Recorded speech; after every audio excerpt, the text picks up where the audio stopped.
At its release, Death Shadow was considered a weak magic card. This was because the risk of losing life was too great in order to make one of your creatures bigger. Yet years later, this magic card took over the modern format. What happened? Well, Death Shadow had been in Marn for a very long time, and people were always drawn to the card for its unique effect, but it seemed that this card would never really take off since all those playing it were at the fringes of the format. Yet, all of a sudden, in 2016, everything changed. This card became the centerpiece of Shadow Zoo decks, and there are three major things that made it so this card could flourish in the modern format. The first thing was the release of Khan's Block back in late 2014 to early 2015. In these sets, we received Temur Battle Rage and Become Immense. These were both cards necessary to put together the first Shadow list, even though today they're no longer seen. So, how did these lists look and how did they dominate Modern? Well, the first real Shadow deck was made by Magic Online player PTPaul. With the release of Temur Battle Rage and Become Immense, he managed to make a really aggressive zoo list, which included Death Shadow. The main goal was to play an aggro creature and start swinging with that for a little. In that time, play some cantrips and fill your graveyard. Then, at about turn 3, check to see if the coast is clear.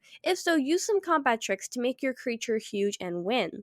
That Shadow also worked great with this deck because every time you used a Phyrexian mana spell, you also gave your Death Shadow +2/+2. Play Mutagenic Growth on Shadow, well, it actually gets +4/+4. Yet this list had its flaws since there were certain cards in the build that didn't really fit the deck. This is where the second thing, Sam Black, comes in. He took out mid-range cards like Tarmogoyf and he changed the mana base to be as painful as possible, only playing fetch and shock lands just for the Shadow. Sam also added 4 Monastery Swiftspears to make the deck as aggressive as possible. Thanks to him, Shadow decks became a real deck, and a feared one at that. He also wasn't just the first person to make a good Shadow list, but the first to make a paper top 8 with the card.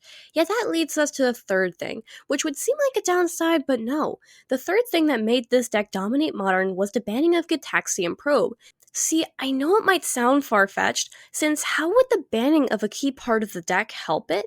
But these aggro lists, while good, had so much unseen potential. By banning Ataxian Probe, the list had to adapt. People changed the game plan from aggro to mid-range, bringing in cards like Tarmogoyf, Liliana the Last Hope, and Traverse the Ulvenwild. They also played value-oriented removal like Collective Brutality and Kolaghan's Command.